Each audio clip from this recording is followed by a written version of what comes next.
Sahana Vavatu. Om Sahana Vavatu. Sahanau Bhunaktu. Sahanau Bhunaktu. Saha Viryam Karavavahai. Saha Viryam Karavavahai. Tejasvi Navaditamastu. Tejasvi Navaditamastu. Ma vidvishavahai. Ma vidvishavahai. Om ShantiShanti. Om Shantihi.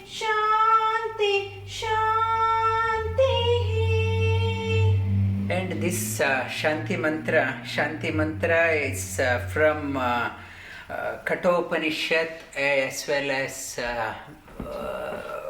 Shvetashvatar Upanishad. Usually this Shanti mantra is told by students in front of a teacher. This meaning of this mantra, Sahana Vavatu, may we coexist in harmony. Sahanau Bhunaktu, not only coexist, may we get nourished well together. With this nourishment, what it should not fizzle out. This nourishment should give us enough impetus for us to achieve great things in our lives. Tejasvi Navaditamastu.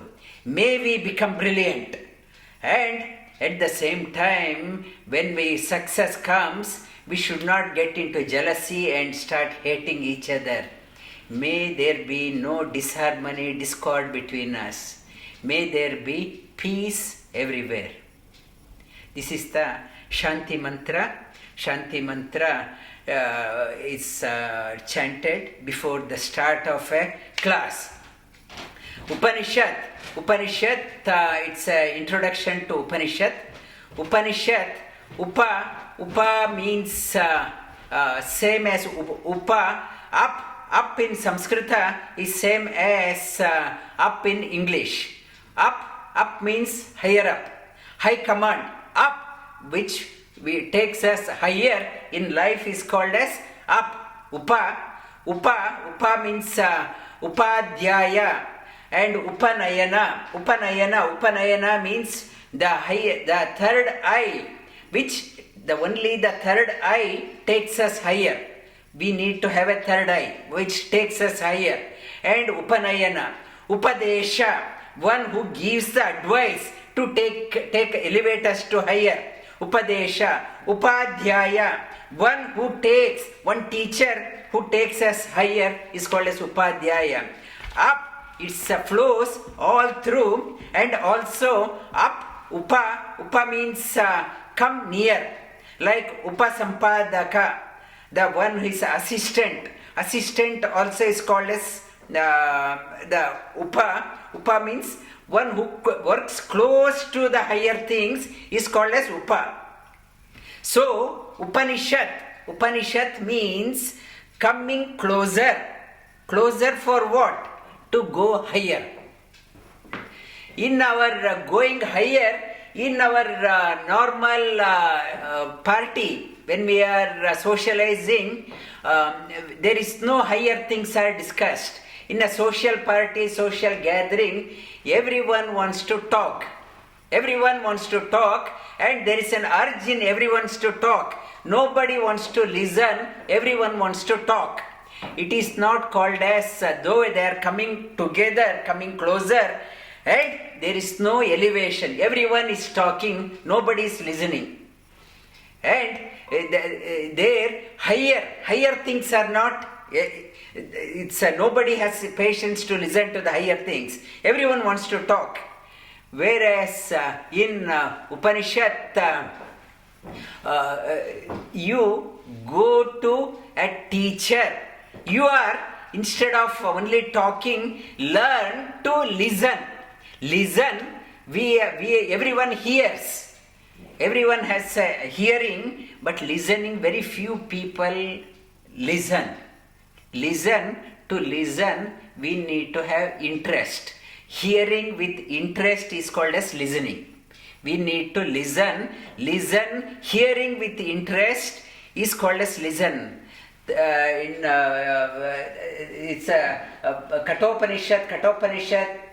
There is a mantra. It is tad-vijnanartham gurumevabhigacchet. Tad-vijnanartham sa gurumevabhigacchet srotriyam brahma-nistha. To know about the higher things, the first requirement, and first I need to have an interest. My interest should be there. And tad-vijnanartham, to know about that one, that person has to approach a competent teacher. Tad-vijnanartham sa gurumevabhigacchet. One has to go to a competent teacher. Who is the teacher? Everyone says, I am a guru in mathematics, I am a guru in physics, I am a guru in sports, and guru is the main name is used everywhere. Every common, even in India they say now in the evening chit chat, hey guru, bring me a cup of coffee, they say. They call people also. They instead of calling, hey guru, give me a cup of coffee. And it is not guru. Guru means to know that one, approach a competent teacher. Tad-vijnanartham sa gurumevabhigacchet. And srotriyam, what is the quality of a guru? Srotriyam, dived deep into the Shastra. And brahma-nistha. Brahma-nistha is the one not only talking, he is implementing in the personal life. He is dedicated, he or she is dedicated. That person is called as guru. And to happen, the prerequisite, I need to have intense longing. When I have intense longing to know, it is a universal law, a guru appears in your life. If there is no interest, then no one can motivate you. When the intense longing is there, a guru appears in your life. Then when you approach, when you have found a guru, not to chit-chat and loose talk, try to maximize the time with the guru. Try to listen what guru has to say. That and guru evabhigacchet, then you start moving higher. Whatever lofty discussion you have, it is called as Upanishad. For example, even Bhagavad Gita is called as Upanishad. At the end of each chapter of Bhagavad Gita, it talks about the Upanishads, Brahma Vidyayam, Yoga Shastre. It's Bhagavad Gita, Upanishads. Bhagavad Gita is nothing but Upanishad. Why Upanishad? There was a discussion between Arjuna and Lord Sri Krishna. The disciple Arjuna was with humility, he surrendered completely with humility, wanting to know higher things. He completely surrendered to Lord Sri Krishna. That Sri Krishna gave the Upadesha. Upadesha, that is called as that is why it is called as Upanishad also. And earlier, before the war, Arjuna thought Sri Krishna was a close friend. He thought him as a close friend with extra power, but in the battlefield he realized he is not only a close friend, he is the Guru. It's a Vishwa Guru. He is a Guru, a Jagat Guru. Krishna Vande Jagat Guru. He is a Krishna Vande Jagat Guru. He realized that one, complete surrender. So, message from the Lord, he could able to understand. That two things are required in Upanishad. It is not a monologue. Two things. It's a discussion between a student and the teacher. It is a teacher. In our Shastra, the beauty of our Shastra never says, thou shalt do this one, else you will go to hell. It never says that one. The student or have a freedom to ask questions. It's a discussion between the teacher and the taught. In that discussion, in that rubbing, in Taittiriya Upanishad also it comes, and it's Acharya Purva Rupam Ante Vasinuttara Rupam. Acharya, teacher, is the base, foundation, student at the top, and they rub the discussion, the heat, warmth, the fire of knowledge gets kindled. The fire of knowledge gets kindled in that discussion. In that discussion, it is Upanishad.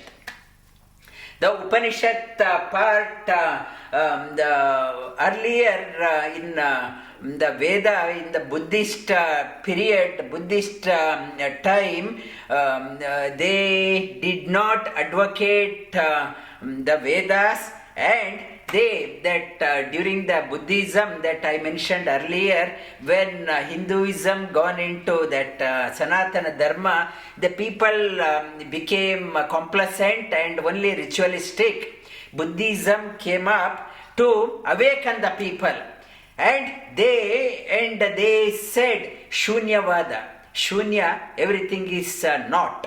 Shunya, sarvam shunyam. And they did not advocate the Vedas at all. That there is no Vedas. Slowly there is a decline of Vedas. People were not exposed to that one.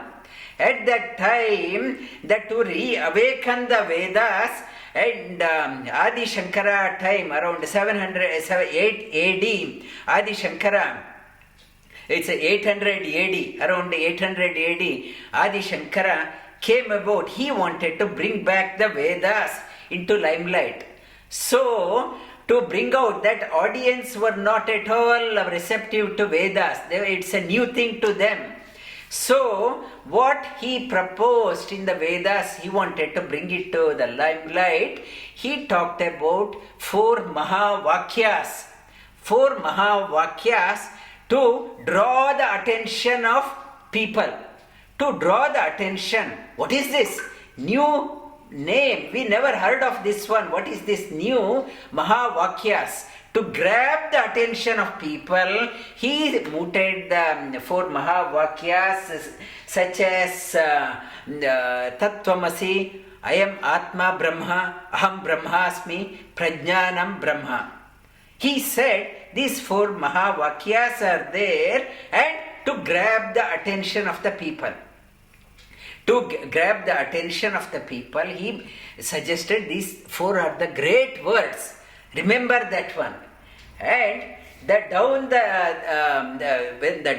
line, the people were drawn, and in the Vedas he talked about. In the Vedas, it is having a 2-dimensional Vedas. Earlier only Karma Kanda was there. He talked about Vedas have 2 dimensions. One is apara and para.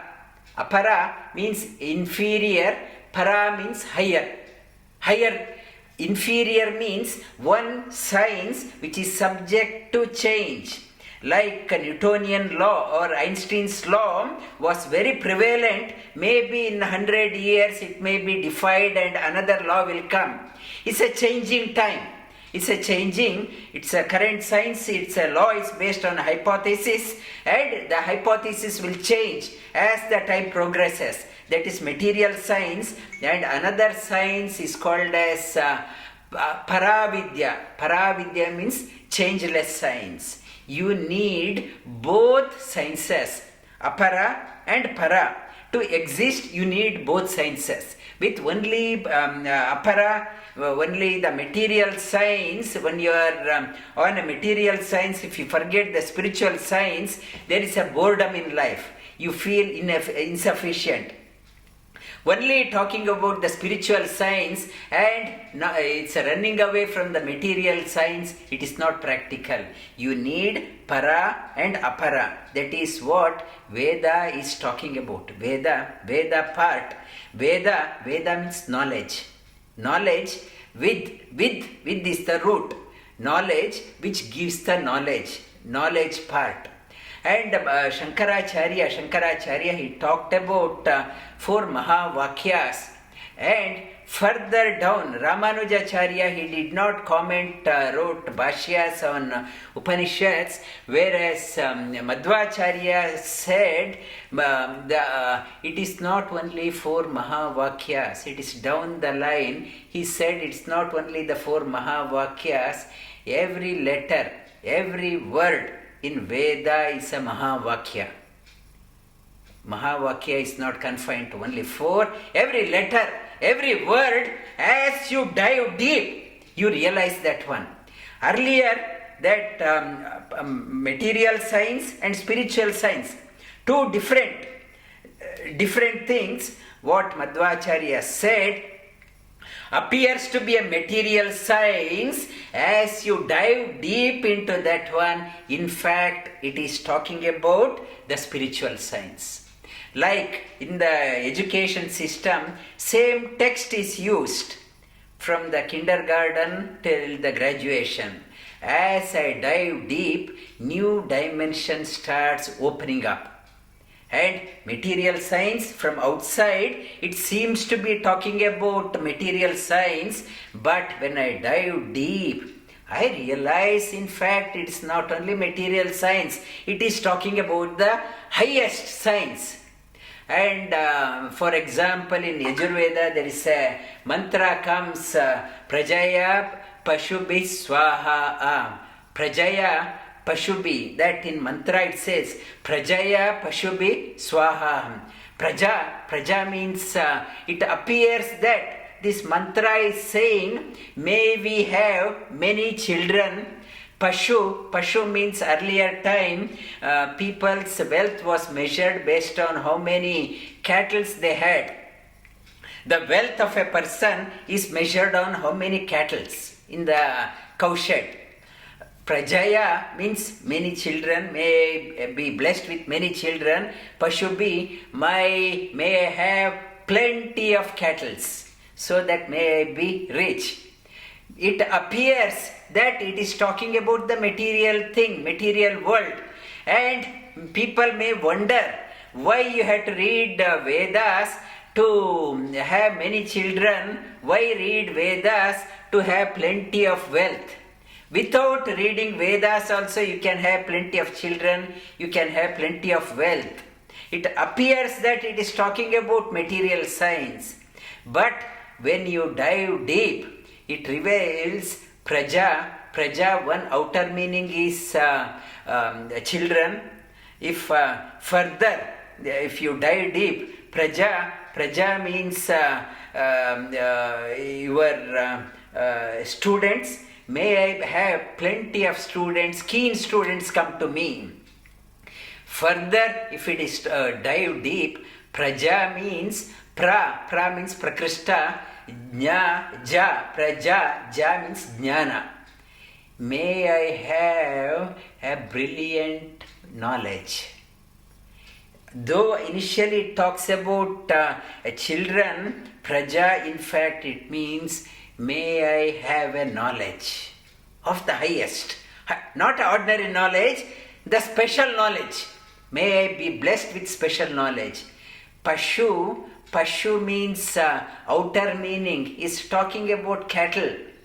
But inner meaning, pan, shu, sha. In the Taittiriya Upanishad starts with Shanno Mitra Sham Varunaha. Sha, in fact, means bliss. May I get a bliss. Though outer meaning it is talking about may I blessed with children and the cattle, when I dive deep, in fact this is talking about knowledge and bliss, jnana and ananda. It is a prayer for may I be blessed with jnana, ananda. That is my nature. May I realize my nature with knowledge and bliss. So, outside it appears to be a material. When I dive deep, in fact, it is talking about the highest spiritual science, it's a goal of the sadhana is jnana ananda. May I achieve that one. And outside, what outside meaning? It is not only the meaning, there is a deeper meaning. There are deeper meaning to that one. For reading the Vedas, Upanishad, you can't understand by yourself. Keeping it, going through an English translation, you need to approach a teacher who is well versed with the inner science. Only that teacher will able to reveal the secret of Veda. Otherwise, I will be only thinking, oh, I read that one, I know the Vedas, and what I know, it's only the wrong end of the stick. To understand, you need to approach a teacher who can reveal the inner meaning. The Veda, as I mentioned, it is called as it's a knowledge. There are two classifications. One is apaurusheya and paurusheya. Apaurusheya means one which is not composed by a person. Is called as apaurusheya. Paurusheya means one who has composed it. There is an intervention. And Veda means knowledge. Veda part, it is not composed by anyone. It is an eternal. The Veda means the knowledge is eternal. It is indestructible. It is also called as Akshara. Akshara means the Vedas, another name is Akshara. And Akshara, in the Arjuna asked the question in the 12th chapter of Bhagavad Gita also, Evam satata yukta ye bhaktas tvan pariyupasate tesham yukta nityabi yukta. What is that? Evam satata yukta bhaktas tvam pariyupasate techapyakshara avyaktam. Akshara. What? Should I contemplate on the Vedas by myself or should I contemplate on you? Akshara means the Vedas also. Akshara means indestructible. How? What way I had to do? In the Akshara, the knowledge, the Akshara, the Nada, whatever I have spoken, now that sound, it gets recorded in Akashic cassette recorder. Akashic recorder, it is indestructible. Whatever I have spoken, whatever somebody has spoken, it is already there. Even at the time of universal dissolution, and that sound, nada, is still existing. Nada is still there, it is indestructible. It is continuously emitting from the Supreme Lord. That nada. One who has gone into deep meditation, they can tap into this Akashic recorder and that mantra gets dawned through them. It is not their compilation. In the deep meditation, that nada, that sound, that mantra gets dawned through them. They tap into that one. That is Akshara. It is eternal, it comes through that one, it comes through that person. Though the Gayatri mantra we say Vishwamitra composed, it is not composed, it is called as Vishwamitra is a mantra drashta of Gayatri mantra. He is the drashta. It came to him in meditation. Came through him in the meditation, mantra drashta. And it appeared. And there are 4 Vedangas are there. Vedangas are called as Paurusheya, composed, compiled by Vedangas, compiled by again Lord's incarnation. Hayagriva Rishi, Lord's incarnation in the form of the horse head, Hayagriva, in the neck and up like a horse. In that form, he compiled what is called as Moola Ramayana. Moola Ramayana was compiled by Lord himself by Hayagriva Rishi. Hayagriva, Lord Hayagriva. Moola Ramayana, how many verses are there in Moola Ramayana? It says, Shatakoti Pravistaram. 1,000 million verses. 1,000 million verses are there in the Moola Ramayana. And what Valmiki has taken, he has taken a bit, 24,000 from 1,000 million shlokas. Valmiki has taken, or Tulsidas has taken some from that one.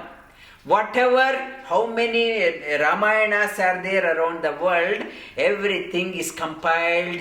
It is there, it's a condensed form of the Moola Ramayana. Moola Ramayana is one of the Vedangas, and other three like Puranas, 18 Puranas are there. Second one is Mahabharata, and third one is Pancharatra. These three and Moola Ramayana, four together, they are called as Vedanga. To understand the Vedas, you can't understand. That's why Lord Shri Krishna said, the contemplating on me is easier. Try to understand yourself, the Vedas by yourself. Many times you may get misled. You need to approach a competent teacher.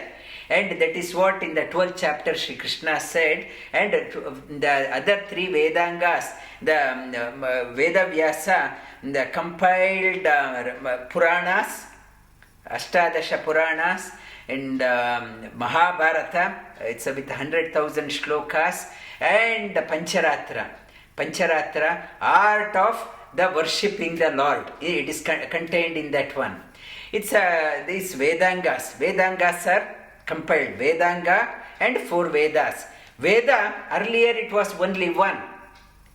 And only one, Veda Vyasa Rishi, for the ease of understanding what memorizing, he classified that one into the four sections. He classified into actually the two sections. To begin with only one, he started Rik and Yajur. Rigveda means one goes by a meter. It can be sung. Yajurveda like a prose. It's a text, running text. And Samaveda is nothing but Rigveda, mainly Rigveda mantras with the nada included. There is a nada. Nada is included in that one, Samaveda. And Atharva Veda is a combination of these three. It is dawn to Atharva Rishi. That is why it is called as Atharva Veda.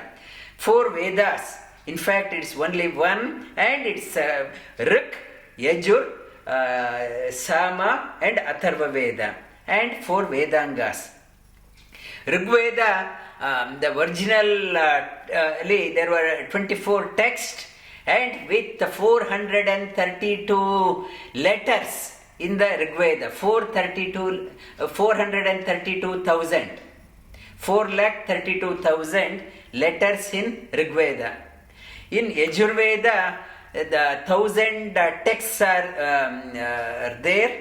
In Samaveda, 101 text, and Atharva Veda 12 text.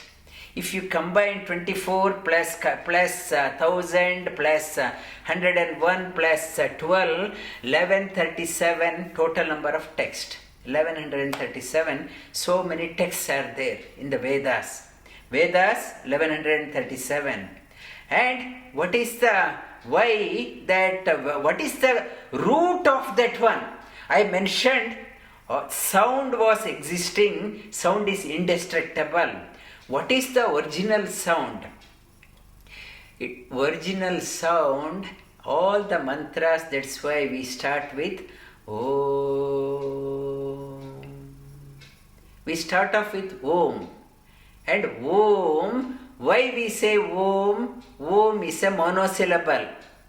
Monosyllable, and Om, O, A and U, it becomes Om, it becomes A, U and Ma becomes 3 syllable.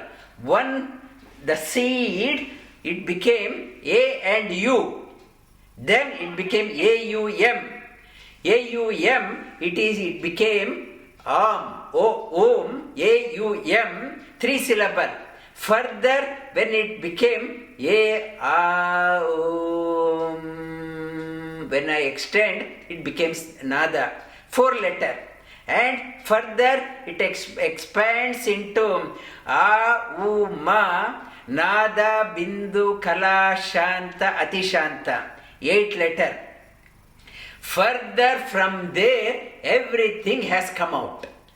What is, why that Rigveda, what is the significance of A?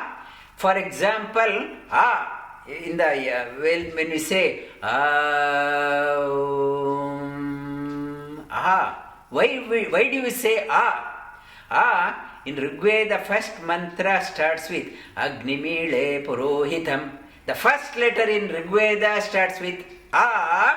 That is why the first letter of from A-U-Ma, from A, Rigveda has started. Om's first letter A represents the entire gamut of Rigveda. It's an abbreviation. Mantra, Vedas are nothing but an abbreviation. Mantras nothing but abbreviation. When you say it is not just one letter, it is an abbreviation for entire Rigveda. Whatever we say, and Yajurveda stops, concludes with Samudro Bandhu. It finishes with U. So, when I say U, it is not just U, it is entire gamut of Yajurveda. When I say Ma means that Nada has joined with Rigveda and Yajurveda. When I say is nothing but Samaveda. Ma is nothing but a Samaveda. When I say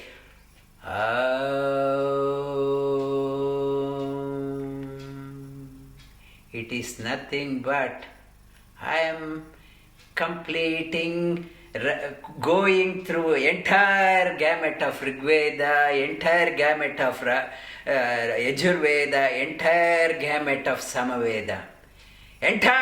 I am going through the entire dimensions of Veda.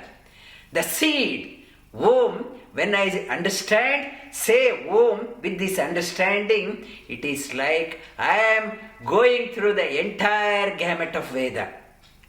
The seed, Om is nothing but it's a condensed pill of the entire gamut of Rigveda, Yajurveda and Samaveda.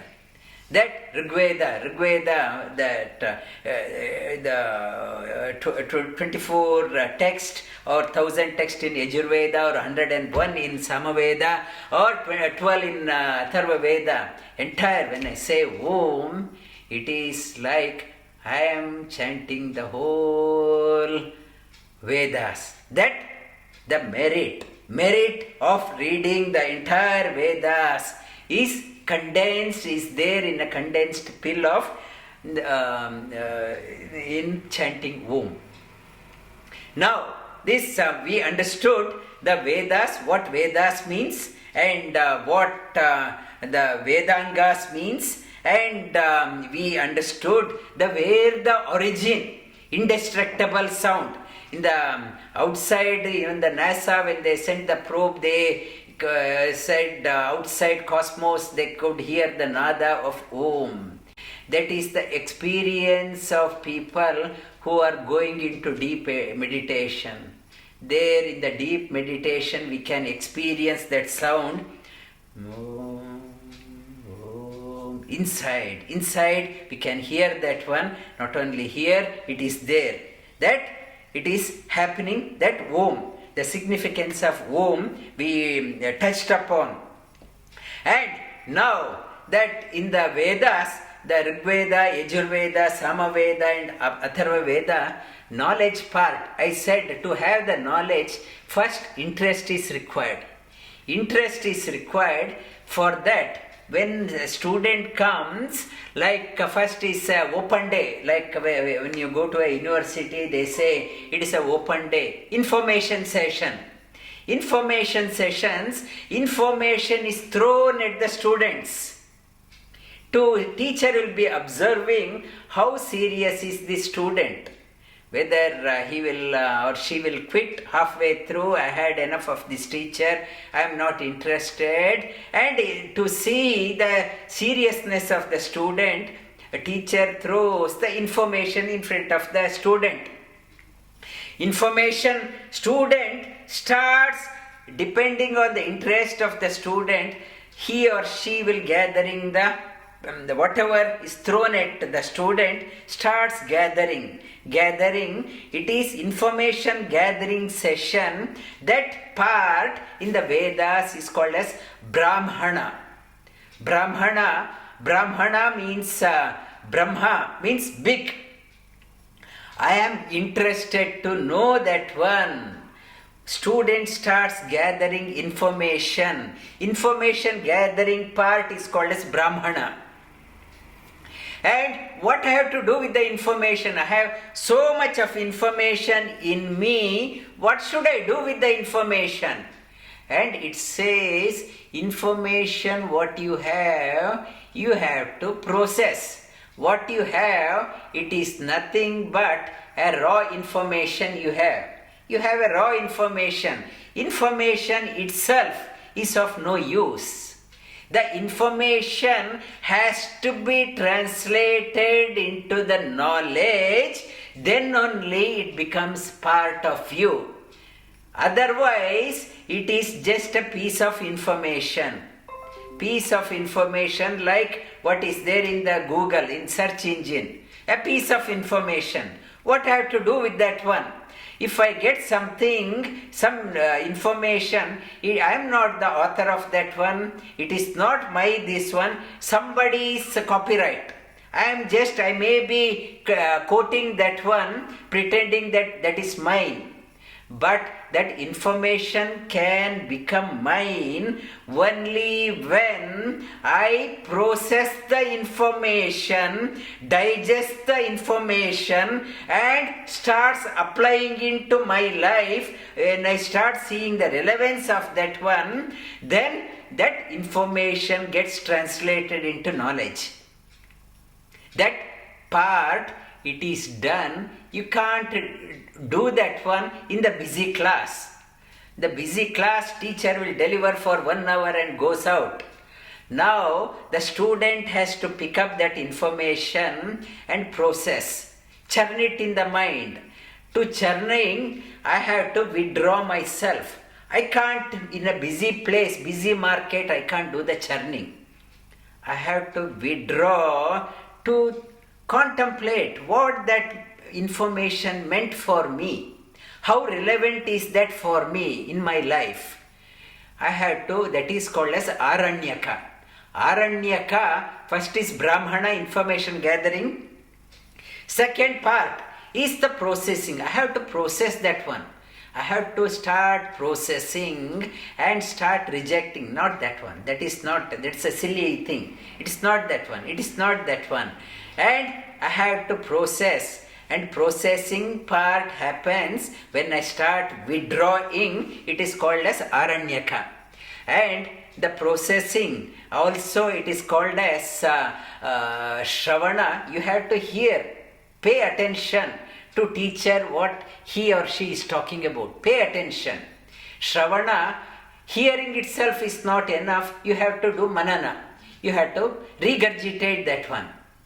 And nididhyasana means you have to be established in the inner, after processing the information, it should become part of you. That becomes, in Aranyaka, you start removing unwanted stuff from the information. So many things have been thrown at me. It is not required for me. It is not required. It is not. It is not right for me. For me, what I want is this. That I can pick up only in the Aranyaka.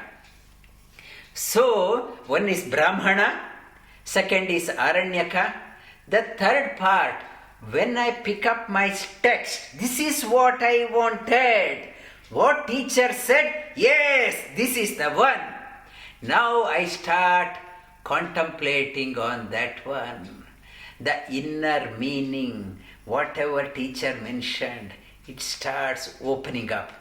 The word of the teacher starts opening, starts exploding in me. The realization, that part is called as realization, that part is called as Upanishad. The Vedas, it opens up. One is information gathering, Brahmana. Second one is Aranyaka. The third one, the whatever information is there, it's a burden. Unless it opens up in front of you. The mantra, most, it doesn't get revealed to us. It only, we are busy only chanting mantra. I have to do Parayana, I have to do that one. Never opens up. Upanishad is the opening part of that one. The mantra starts the revealing the inner meaning to me. When it happens, that happens in Upanishad. So, 3 dimensions of the Vedas. One is Brahmana and Aranyaka and Upanishad. And as I mentioned in the Vedas, the para and apara vidya both are there. Para and apara vidya. One is focus on the material. We need both material prosperity as well as spiritual prosperity. If the material alone prosperity is there, like our developed world, now, not much of concern for the spirituality. Eat, earn, dine and eat and marry, that is the only purpose. It should not be the only purpose. The spiritual dimension should be there. Spiritual alone is not enough.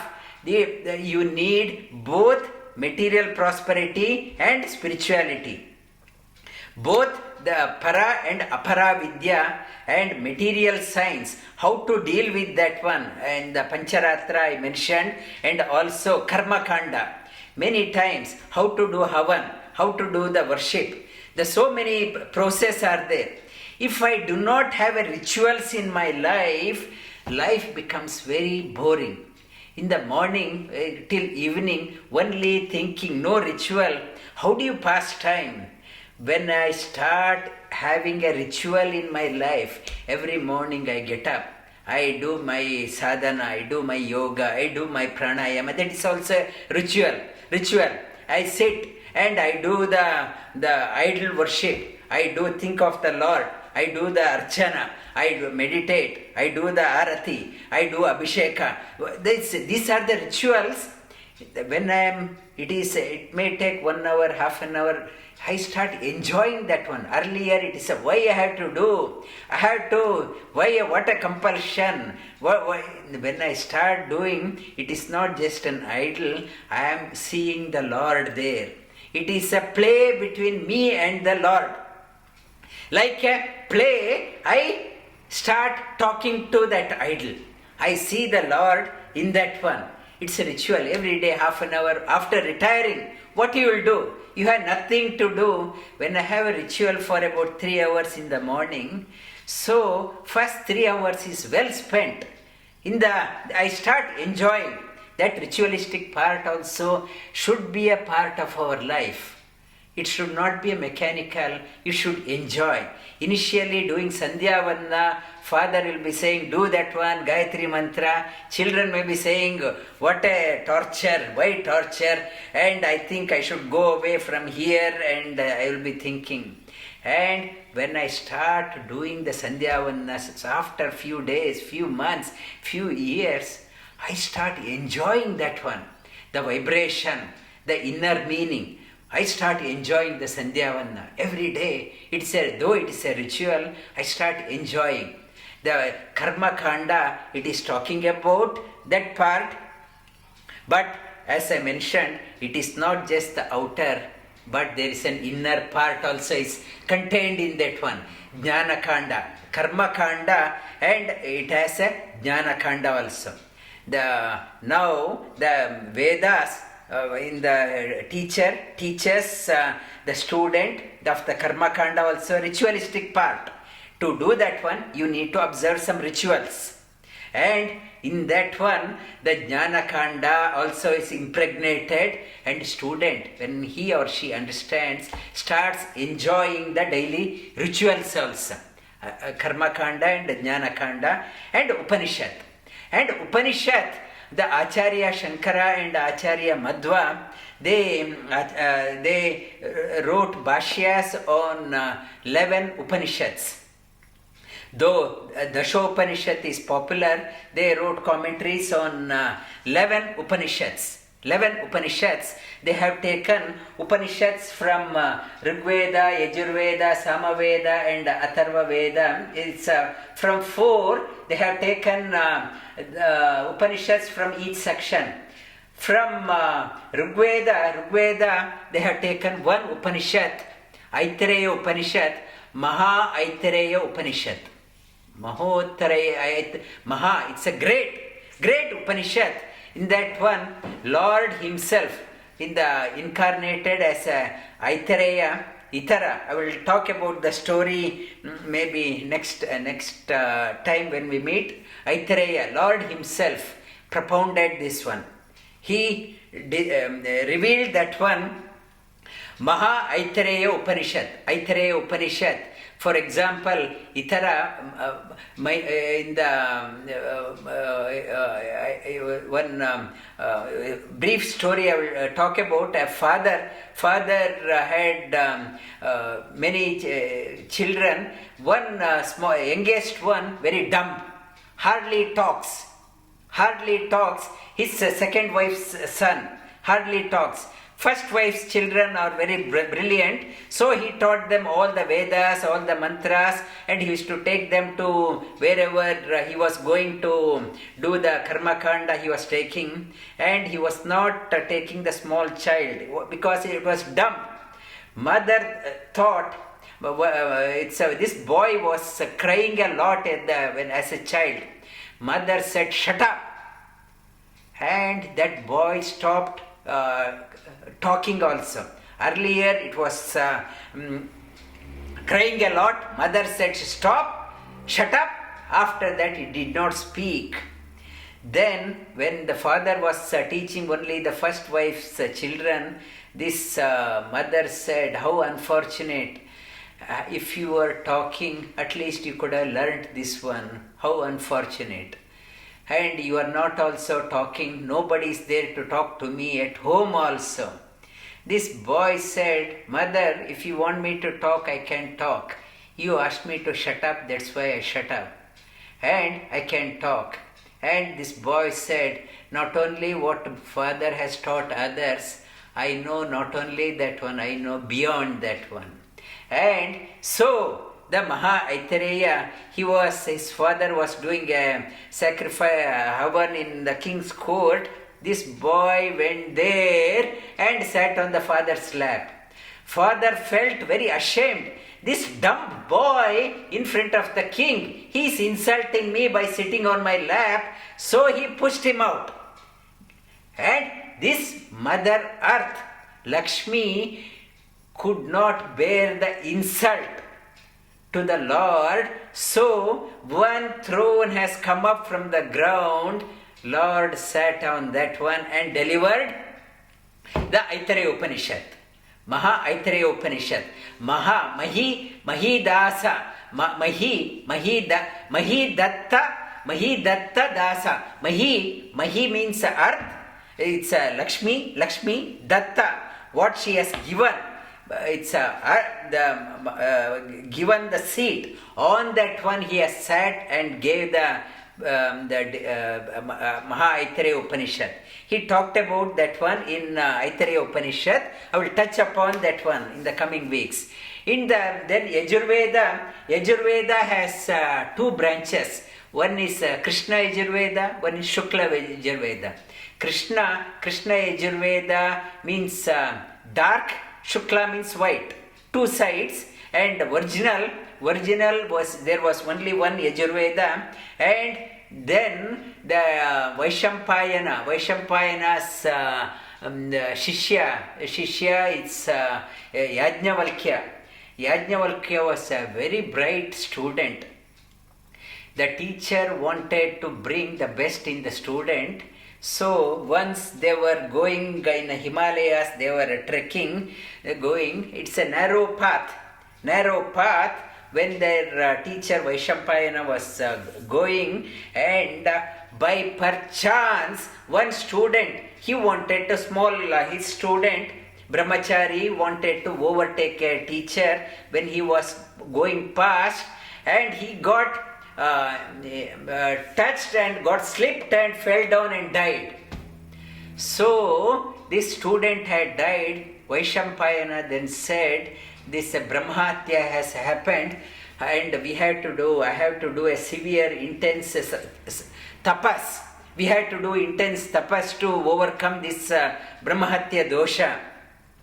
So this Yajnavalkya said, sir, why everyone has to do? I myself will do the atonement, tapas I will do. Vaishampayana pretended that he was very angry. How arrogant you are! You think you can do yourself? You get lost from here. Don't stay here. Whatever you learned from me, you vomit out here and go. You vomit it out and go, and this he pushed his student Yajnavalkya out. So Yajnavalkya contemplated on Lord Sun, Surya Deva. Through him, the Upanishad came out. Two Upanishads, Ishavasya Upanishad, and other one is called as Brihadaranyaka Upanishad.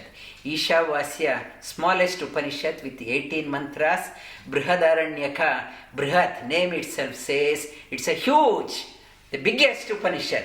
It came out through that one. I will touch upon that story later. And the Krishna Yajurveda, Krishna Yajurveda, three Upanishad, Taittiriya Upanishad, and Katopanishad, and Shweta Ashvatara Upanishad. Three Upanishads. And in Samaveda, Chandogya, name itself says Chandas. Chandas means meter, fit for singing. And Talavakara Upanishad or Keno Upanishad. Talavakara means through drums. You can, through the drums, you convey the message. Talavakara, it's conveying the, like singing, and through the drum instrument, you sing. This is Samaveda, two Upanishads.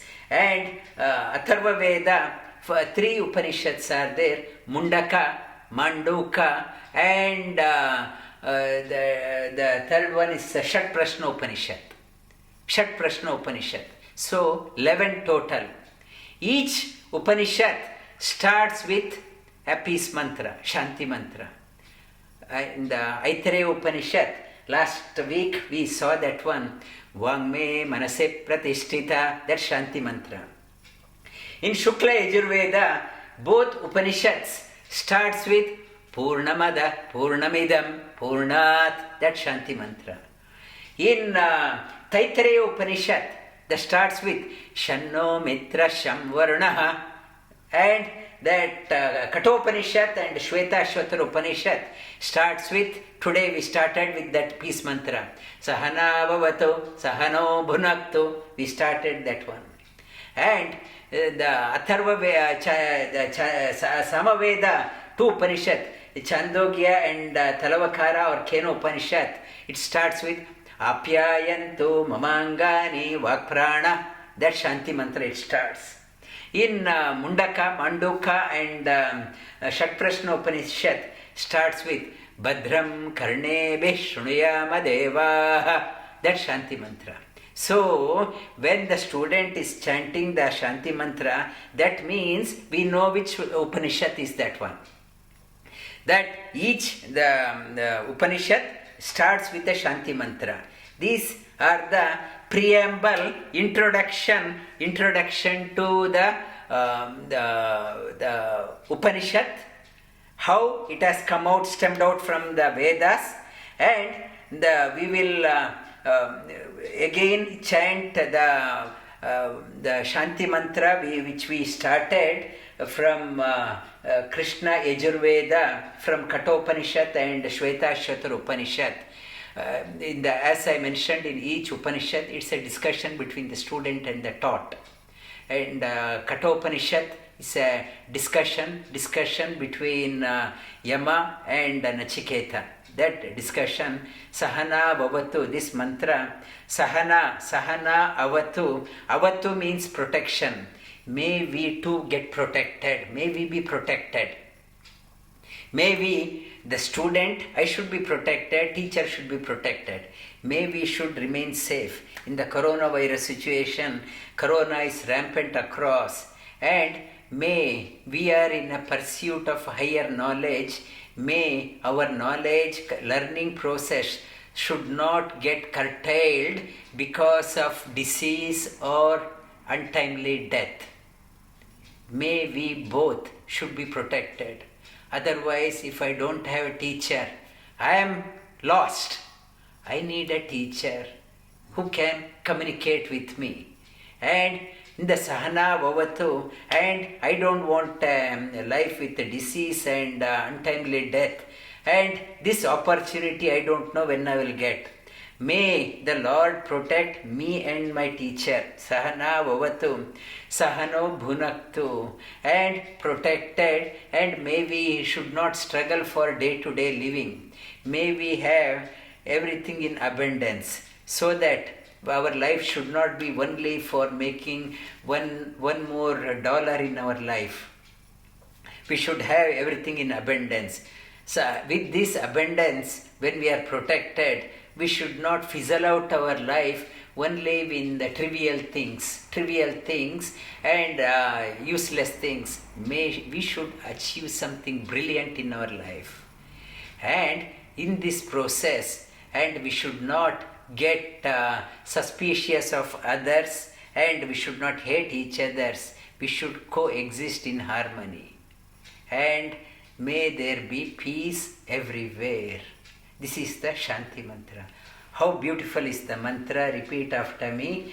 Om Sahana Vavatu. Om Sahana Vavatu. Sahanau Bhunaktu. Sahanau Bhunaktu. Saha Viryam Karavavahai. Saha Viryam Karavavahai. Tejasvi Navaditamastu. Tejasvi Navaditamastu. Ma vidvishavahai. Ma vidvishavahai. Om Shanti Shanti Shanti.